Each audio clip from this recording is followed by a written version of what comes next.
Momento da pregação, Bruno G, edição de número 65, São Mateus, capítulo 21, versículo 18 a 22, a figueira seca.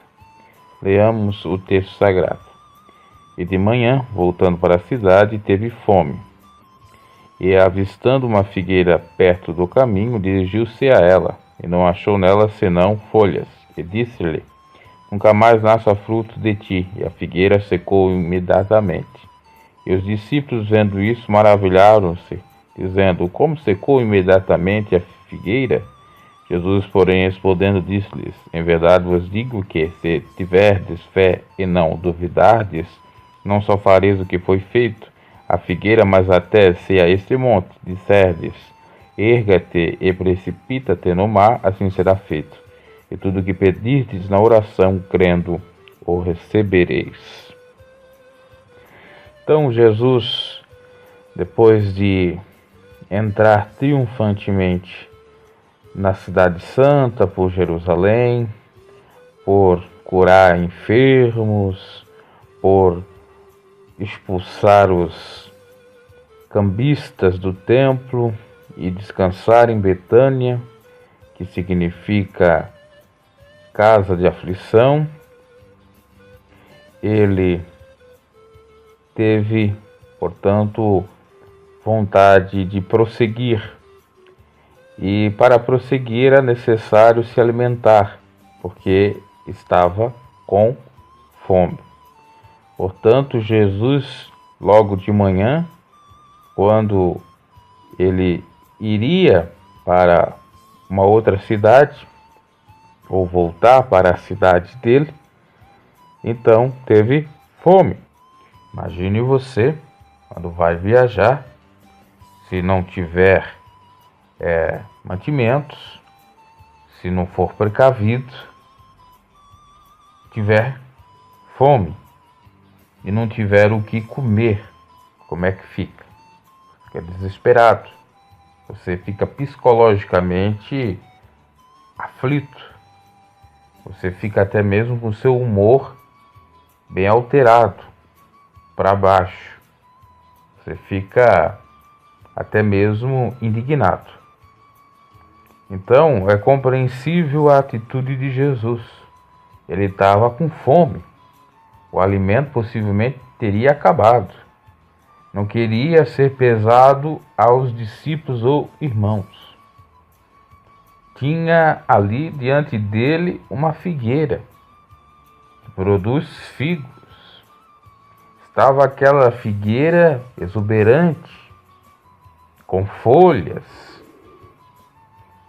Então, pensou consigo: vou até lá, pegar um fruto e comer. No entanto, ao chegar próximo dessa figueira, era um alarme falso. Não existia nenhum fruto. Fato inédito, porque segundo a história, em Israel é um local onde realmente existem muitas figueiras e elas começam a dar seu fruto sempre na sua época e antes até mesmo de florescerem ou de terem folhas, ou da figueira começar a ter folhas. E no caso específico dessa figueira, tinham folhas. Quando se tinham folhas, dava a seguinte impressão de que o pé está carregado de fruto, tem bastante figos, vou procurar. Apesar de não ser primavera, que era a época, a estação que dava os frutos, e nem verão, segundo os relatos históricos e da região, a figueira dava, ou ainda dá, na estação da primavera e no verão, não antes de agosto. O fato é que não estava na hora de a figueira produzir frutos.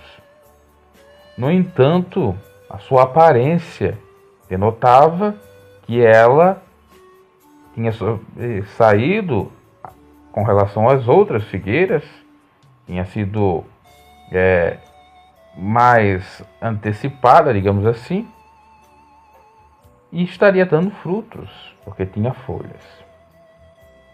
E isso deixou Jesus muito irritado por ter sido ludibriado, entre aspas, enganado por aquelas folhas.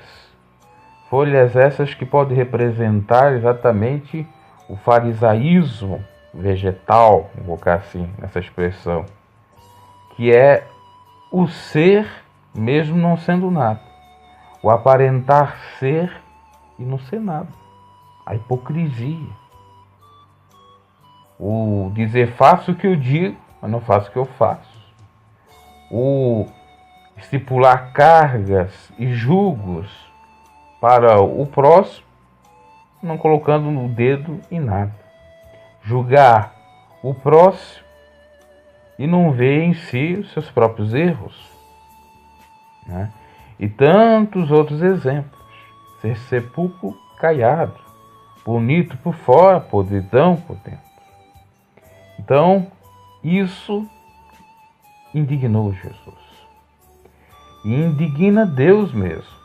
Porque Deus não quer aparência. Ele quer a essência.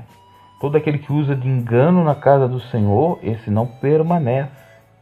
Os ímpios não permanecerão ou subsistirão na congregação dos justos. Por quê? Toda mentira, ela é rechaçada pela verdade.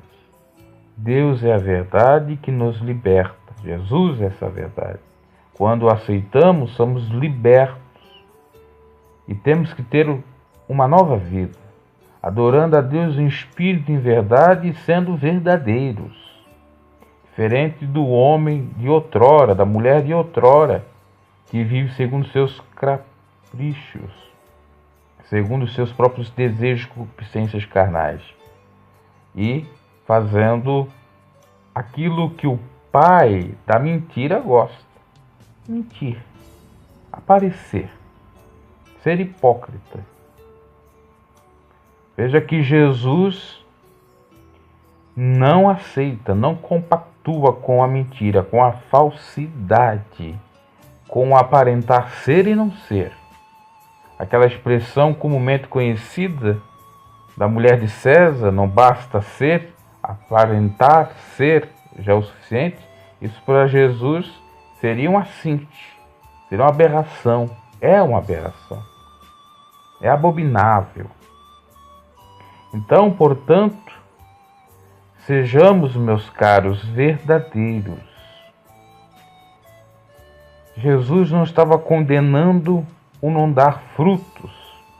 Jesus estava condenando com essa ação a hipocrisia, de aparentar ser e não ser. Jesus não condena aquele que não é, tampouco condena aquele que é.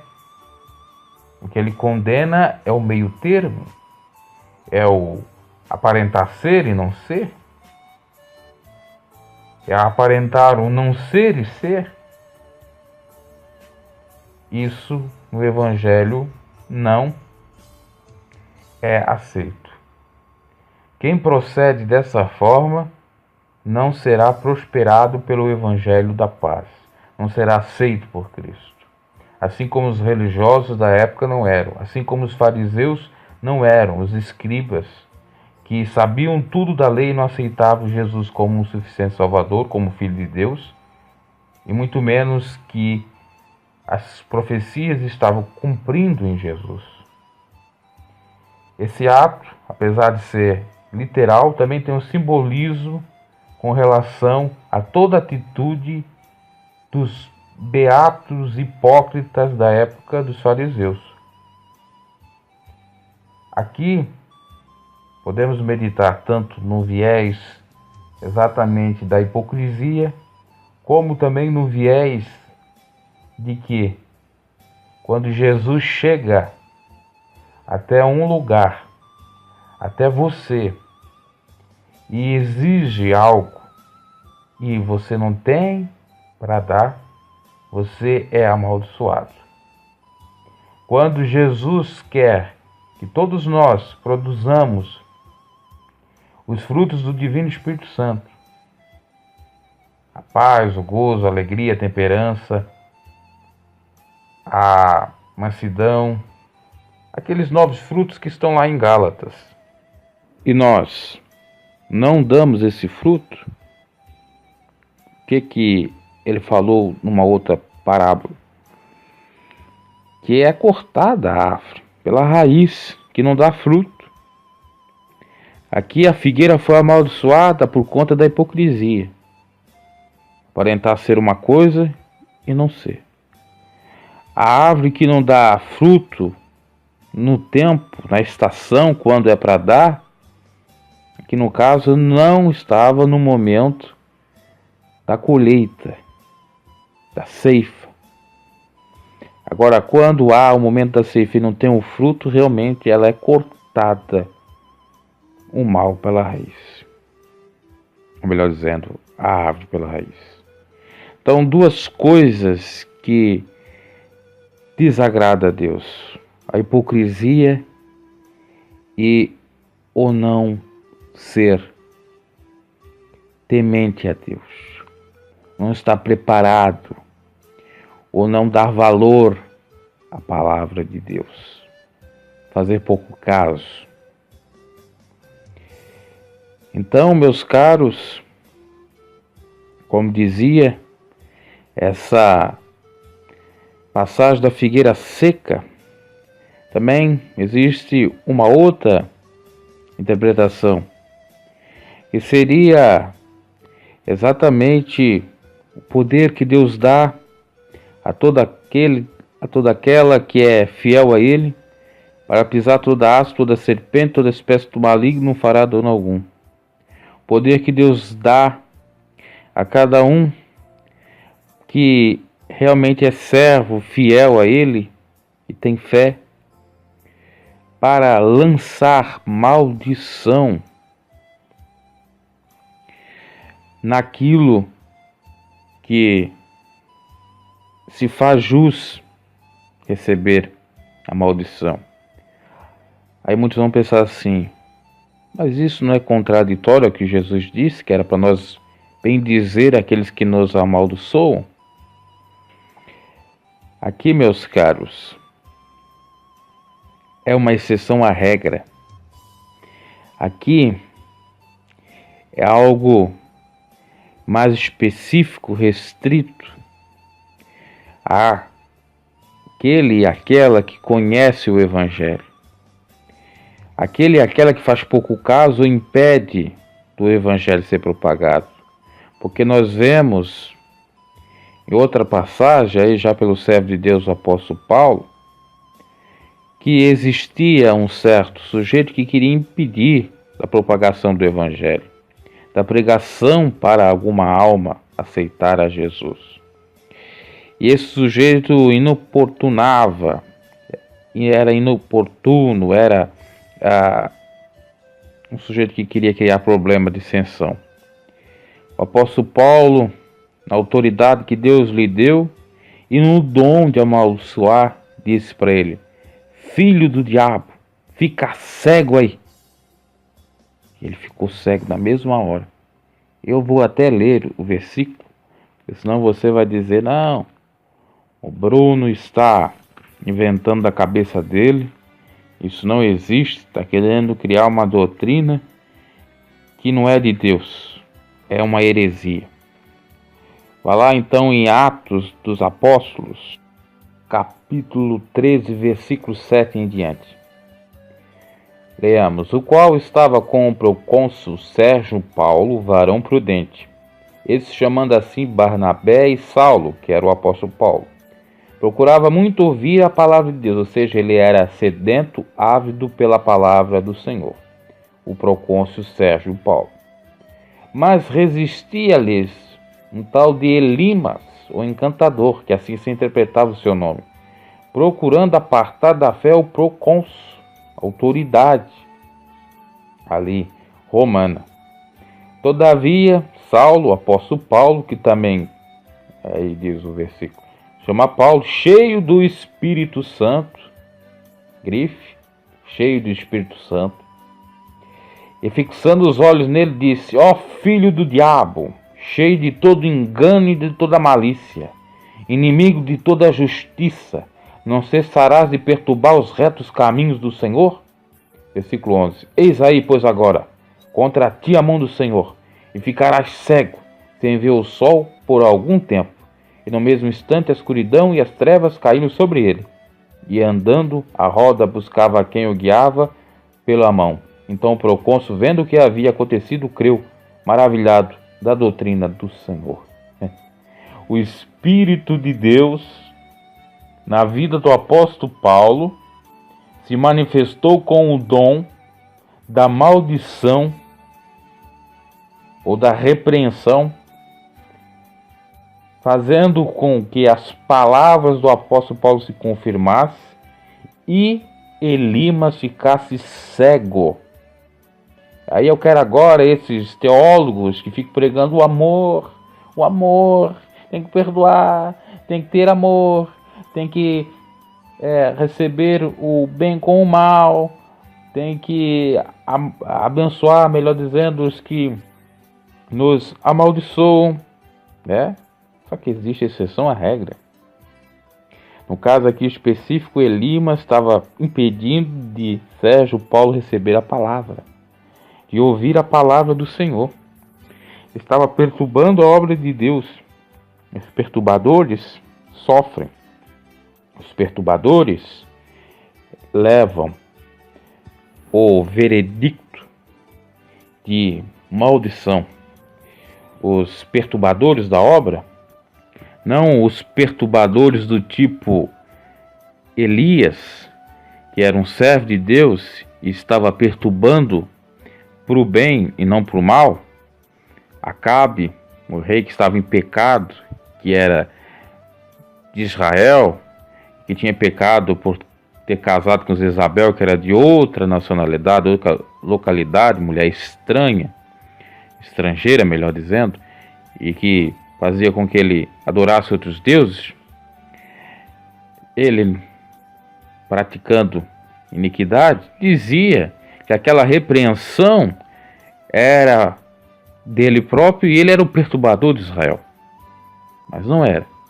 Agora aqui no caso específico de Elimas, ele está perturbando para o mal, impedindo o trabalhar, o agir do Espírito Santo, e operando Deus, quem impedirá? Então, há exceção à regra em caso específico, onde existe pessoas que perturbam a obra do Senhor, que se acham no direito de avacalhar, eu já diria, de fazer por caso, fazer escárnio da obra do Senhor, de impedir o agir de Deus, achando que é do homem, achando que a obra é do homem. E é aí que se prova quando a obra não é do homem, porque Deus age e age com castigo, Deus age com maldição, Deus age com repreensão.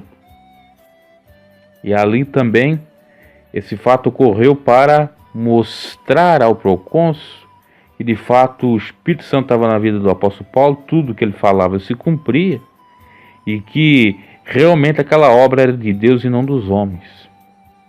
E possivelmente também Elimas, com aquela repreensão, pensou duas vezes em fazer novamente e também deve ter revisto seus posicionamentos. Aqui no caso da figueira seca, Jesus estava com fome.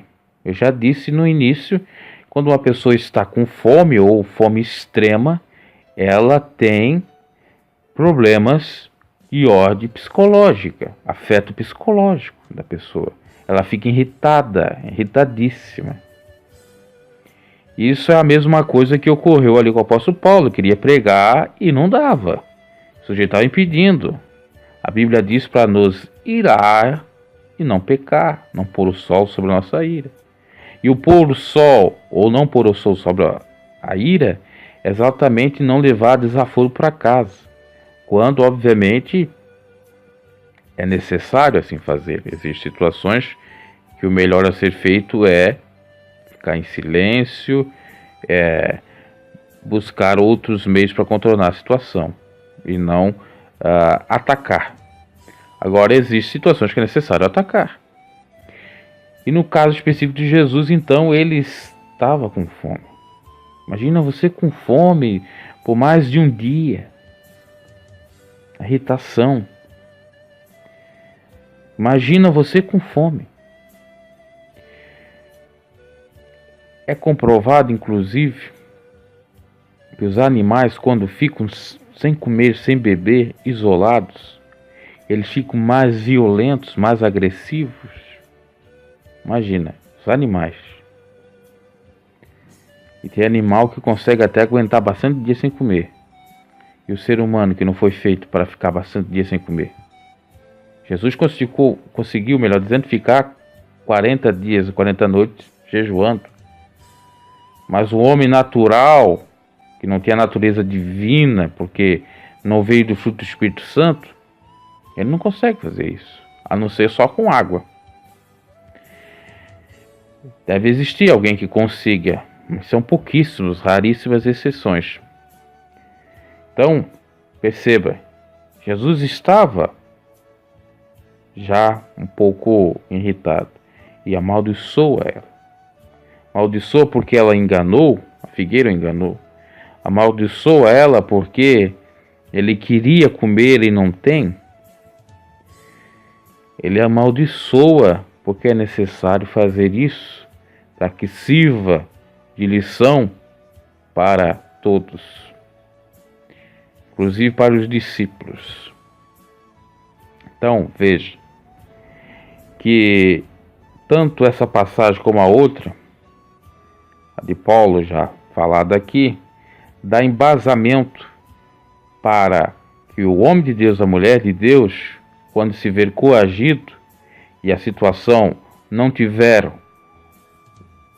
uma solução, não tiver viabilidade para ser solucionada de uma maneira mais branda, mais coesa, coerente, por outros meios, tem que se usar então desse, eu diria, último utensílio, esse último instrumento, essa última arma, a palavra, com a autoridade do Espírito de Deus, confiando, tendo fé que aquilo que você falar vai se cumprir. E muitos chegam a dizer que nós devemos tomar conta do que nós falamos ou deixamos de falar, porque as palavras têm um poder. É verdade, existe uma carga nas palavras, negativas ou positivas. Existe uma força na palavra. A palavra de Deus nos diz, por intermédio de São Tiago, que é para nós refrearmos a nossa língua, que ela pode colocar fogo numa floresta, que ela pode ser venenosa e que aquele que não refreia a sua língua, a sua religião é vã. Não é nesse sentido aqui. Isso é para todos e que ninguém pode, do nada, sem motivo algum, estar falando de alguém, caluniando, injuriando. Pessoas que não buscam a compreensão do outro. Por que ele está assim? Por que ela está assim? São pessoas que precipitam ao falar. Esses que assim fazem estão pecando. Agora, quando se conhece, vê que há de fato alguma interferência, está vendo ali a perturbação daquele ambiente, Deus age. Deus age. Isso, se não for analisar, está até no Velho Testamento e agora confirma no Novo pelo próprio Jesus. Aí não tem poder da maldição? Claro que tem. Ah, mas é simbólico, não foi simbólico, isso aqui aconteceu literalmente. Pode ser interpretado simbolicamente, metaforicamente, ok. Mas literalmente aconteceu. Não é uma parábola aqui. É um fato real. Aqui mostra exatamente que não é pecado algum. Você, eu que teme ao Senhor, quando alguém vem lhe enfezar, lhe perturbar, pegar no seu pé, fazer com que você seja tapete Satanás dele, você na autoridade de Deus dizer, está repreendido em nome de Jesus. Expulsar o demônio, porque a guerra que nós temos é contra as hostes, principados, contra as potestades, não é contra a carne nem contra o sangue. Veja que o apóstolo Paulo diz, ó filho do diabo, porque era o diabo que estava usando aquela pessoa. E aí, primeiro é repreender. Se o diabo ainda for forte, fazer com que a pessoa seja alertada, que a pessoa fique cega, ou fique muda, aconteça algo que ela fique, meu Deus, eu pequei contra Deus, caia na real, caia a ficha, e veja como ela estava fazendo a coisa errada, dando ouvido à voz do maligno, porque às vezes a pessoa não está com o diabo, ela só está ouvindo a voz do maligno, sendo influenciada pelo maligno, e por isso é necessário assim proceder. Tem que ter autoridade, tem que estar revestido da armadura de Deus, tem que estar na santidade para ter essa intrepidez, essa coragem e funcionar. O Espírito Santo agir com a espada da justiça para ferir. Lembrando que Deus não quer que ninguém pereça, quer que todos sejam salvos. Ele repreende e castiga todos aqueles que ele ama, no entanto, ele não quer que a sua obra seja impedida. O homem não pode impedir a sua obra. Ele não vai aceitar o passar de todos os limites. Então, quando você está fazendo algo para Deus, ou para pessoas, fazendo a obra do Senhor, vem alguém perturbar, ou alguém não contribui, enfim, você pode, na autoridade, dizer aquilo que vir-lhe à mente, aquilo que você tiver coragem, que o Espírito de Deus vai agir. Jesus poderia ter dito qualquer outra coisa para a figueira, poderia ter dito, você vai ficar 1 ano sem dar frutos. Mas o que ele disse? Nunca mais nasça fruto de ti. E a figueira secou imediatamente. Veja que é instantaneamente, quando a pessoa está na autoridade de Deus, que acontece. Assim como acontece a cura, o milagre, a salvação, as bênçãos de Deus, quando de fato o Espírito Santo está na vida da pessoa, do instrumento, do vaso de Deus, assim também é a maldição. Olha que interessante. E aqui cabe meditar que Jesus diz para nós abençoar aqueles que nos maldizem. Isso, o nosso corpo, a nossa vida terrena. Agora, de fato, quando nós, usados pelo Espírito Santo de Deus, amaldiçoamos, não é nós amaldiçoando, é o próprio Espírito de Deus que está em nós, que não quer que a obra seja impedida. Então não é nós que amaldiçoamos, é o próprio Espírito Santo. E a Bíblia já diz que aquele que não aceita Cristo Jesus se torna anátema, maldito, amaldiçoado. Os pregadores falsários, os pregadores da teologia do amor, da pedagogia do amor, de passar a mãozinha na cabecinha de todo mundo, não pecar contra o pecado, dizem que essa passagem se interpreta no sentido simbólico. Não está falando aqui de maldição, ela está falando sim de maldição. Maldição para o pecador, maldição para o iníquo, para o prevaricador. Então Jesus amaldiçoa a figueira que é hipócrita, a figueira que aparenta ser e não é, a figueira que atrapalha a obra, porque Jesus estava com fome, precisava comer para prosseguir na caminhada, agora tem que procurar uma outra figueira, procurar um outro lugar para comer.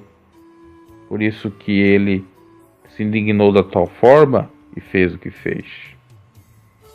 Veja que existem situações que são necessárias de fazer. Seria o mal necessário. Muitos vão pensar, isso não é de Deus, isso é desumano, isso é de homem sem Deus, é de homem que não nasceu de novo. Não. Para tudo há limites e exceção à regra. Deus não quer que você aceite ser bulinado a vida toda, ser intimidado a vida toda, provocado a vida toda, ser ludibriado a vida toda, enganado a vida toda. Você tem que procurar os seus direitos. Você tem que ter um posicionamento firme de rechaçar tudo isso, de pedir que isso aconteça, de lutar de alguma forma para você não ser feito de bobo. Deus não quer. Assim como Jesus não quis ser feito de bobo pela figueira que o enganou. E porque ela fez isso, ela recebeu a maldição. Porque tudo aquilo que o homem semear, ele vai colher. Assim são as figueiras simbólicas, que aparentam ser alguma coisa e não são. E quando Jesus chega até ela, e quando Jesus chama ela para fazer algo, ela não faz porque não tem nada, então ela é amaldiçoada. Porque aquele que planta aparência vai colher o quê? Nada. Agora aquele que planta essência vai colher alguma coisa. E quantos crentes, só de nome, né? Tem o nome de judeus, mas nada são. Quantos crentes que andam com adesivos em seu carro, que tatuam Jesus nos seus braços, no seu corpo, que andam com camiseta de Jesus, mas não tem nada de Deus. Recentemente tivemos aí a marcha para Jesus. Quantos que ali estiveram? Cantores cristãos, políticos, religiosos, pastores, convenções de várias denominações evangélicas, cúpula de igrejas evangélicas. Aí vem a pergunta, será que eles são de Jesus? Será que eles estão marchando como bom soldado de Cristo mesmo? Ou aquilo ali é só aparência? É querer lucrar com aquela aparência, com o nome de Deus, fazer multidões para si e não para o Senhor. Esses tais vão ser amaldiçoados. Esses tais já são amaldiçoados, porque de fato eles não aceitam Jesus, só honram de lábio, mas o coração está distante. Serão amaldiçoados no futuro com a vida lançada no fogo do inferno, se não se arrependerem quanto a tempo. A figueira poderia se arrepender, entre aspas, simbolicamente, se ela desse as folhas e as folhas caíssem sem dar frutos, ok. Aquela figueira estava com algum problema. A terra que ela estava é a terra produtiva. Ela se antecipou, melhor dizendo. Então agora está voltando ao seu status quo, seu estado normal. Mas não podemos colocar a carroça na frente dos bois. Não podemos aparentar sermos santarrões, observadores da lei, dizendo que somos santos porque oramos, porque jejuamos, porque eu faço isso, porque eu faço aquilo, porque eu dou dízimo, porque eu uso o traje do Senhor de santidade. Contrapartida, os meus pecadinhos ocultinhos eu fico, né, com eles, ocultando ainda mais e acusando os outros. Figueira ali estava se destacando no meio de tantas outras. Não era a época ainda de dar o fruto. Estava aparentando que estava dando. Para o Senhor, mais vale estar na época da estação e não dar fruto do que aparentar dar fruto. Porque qual é o pior, se nós for analisar? É receber a maldição e ficar podre e ficar seca imediatamente, ou Jesus vir procurar o fruto na época de dar frutos e não ter, então, lançar o machado, a foice para cortar a árvore pela raiz. Qual é o pior? Do meu ponto de vista, é da hipocrisia, porque tem algo a mais, porque enganou. O não dar fruto faz com que a pessoa não cumpra com a sua tarefa no tempo. Agora, o aparentar dar fruto dá aquela impressão de que cumpriu-se antes do tempo. Está cumprindo, mas vai ver, né? É óbvio que aquela que é hipócrita pode se arrepender e dar um novo fruto. Agora, já aquela que não deu fruto, fica complicado. Mas dá para entender nessa passagem que realmente essa figueira foi pior, ou era pior, do que aquela que estivesse na estação para dar frutos e não desse, porque foi amaldiçoado. Não teve que ir lá fazer, de fato, algo com as mãos. O agricultor Jesus quer que nós sejamos figueira verdadeira, quando não estamos produzindo fruto que nós tivemos. Se está fora da estação para dar frutos, ok. Se está na estação para dar fruto e ainda não estamos dando, ok. Pior é aparentar ser uma coisa que não é. Pior é aparentar ser santo e não ser. Pior é aparentar amar o próximo e não amar. Pior é aparentar amar a Deus e não amar. Porque o Evangelho é traduzido em amor. E os discípulos, vendo isso, maravilhavam-se, dizendo: como secou imediatamente a figueira? Jesus, porém, disse: em verdade vos digo, se tiverdes fé. Aqui Jesus enaltece a fé. Veja que o contexto, por mais que muitos queiram pregar, e até entendo no simbolismo, né, um texto mais simbólico, Jesus enaltece a fé. Ele enaltece a fé para os discípulos. A lição para os discípulos, ao verem aquilo, não foi de que o certo era amaldiçoar, sair por aí amaldiçoando qualquer figueira, mas sim de ter fé. Não duvidades, só fareis o que foi feito, fará mais ainda, até esse monte erguer e precipitar no mar, assim será feito. Olha que Jesus diz que algo mais será feito. E ele disse mesmo: se creres outras obras e obras maiores do que essas fareis. Então tudo que pedis na oração, crendo, recebereis. É necessário ter fé. Crer e pedir em oração. E aqui parece que é uma contradição, porque o Santiago diz: pedir e não recebeis. É porque pedir mal ou não sabeis perder. Por que é contradição? Porque muitos podem interpretar que essa ação que Jesus fez foi um pedido mal, né? de ver a pessoa sofrer, padecer. Mas não, é uma exceção à regra. Cabe essa possibilidade. Claro que existe determinadas situações. Então fica a lição aí para nós. Sermos figueira verdadeira, dar frutos, frutos do Espírito Santo. E por esses frutos nós vamos conhecer se de fato somos a figueira ou somos qualquer outra árvore. Como o próprio Senhor Jesus disse, pelo estudo conhecereis as árvores.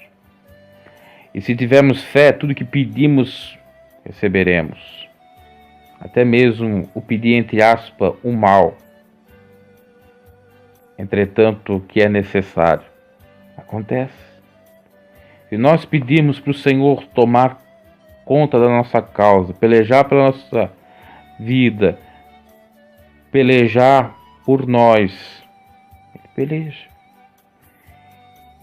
Mesmo que para pelejar, para defender-nos, guerrear por nós, é necessário matar alguém, é necessário fazer mal a alguém, destruir alguém. Porque Deus sabe todas as coisas, meus caros. É claro que nós não podemos pedir especificamente, mas podemos, quando coisa é demais, pedir que Deus faça a justiça imediatamente. E até se encontrarmos alguém que está fazendo mal para nós, proferimos a palavra de maldição. E se cumpre. Não para nossa vanglória. Porque quando é para nossa vanglória, as coisas às vezes nem se cumprem. Também temos que pensar nesse sentido. Acontece quando é para um propósito, é para salvação de almas, ou é para, de fato, acrescentarmos a nossa fé, fazer com que nós tenhamos uma bênção que pode ser dividida para outras pessoas. Tudo isso tem que estar dentro do contexto. Do contrário, não funciona. Temos que entender assim. Jesus ficou indignado porque a figueira não dava fruto. E ele disse, se não der, nós podemos pensar assim, ele pode ter pensado, se não dá para mim,